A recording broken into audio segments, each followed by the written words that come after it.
Let's start by defining the crease. I'm using a black eyeshadow to create a deep, precise base for the look. Now I'm taking a dark brown shade and blending that black shadow out. The key here is to keep the deepest color right in the crease, while softly diffusing the edges. This gives the eye more depth without making the look too harsh. Next, I'm adding a little highlighter underneath the brow bone to brighten and lift the eye area. I'm softly blending it into the brown shade so there are no obvious lines between the colors. Now for a touch of brightness. I'm applying a shimmery highlighter to the inner corner of the eye.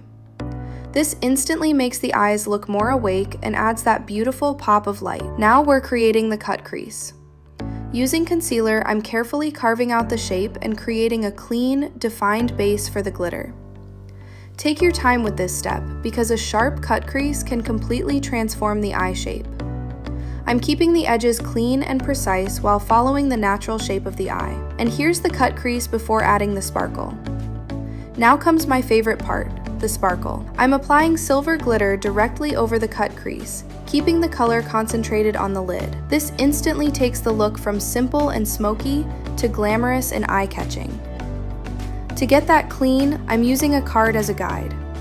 It helps create a sharp edge and keeps both eyes looking more balanced. Look at that sharp outer corner. Moving on to the lower lash line, I'm applying black kajal to the waterline for a deeper and more intense look. I'm setting the kajal with black eyeshadow. This helps intensify the color and also keeps everything looking more seamless. Now I'm taking a brown shade and blending underneath the black. This softens the lower lash line and connects it beautifully with the upper eyeshadow. Now it's time for the eyeliner.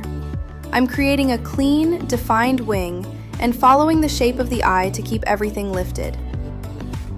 A sharp liner really brings the whole eye look together, especially with a cut crease like this.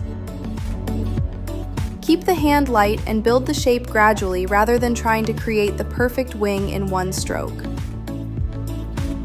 And here's the eyeliner. Next, I'm applying mascara to the lashes, focusing on length, volume, and separation. This helps frame the eyes and makes that silver glitter stand out even more. And finally, I'm adding a pair of false lashes. They instantly give the eyes that extra volume and complete the dramatic finish. And here is the final look.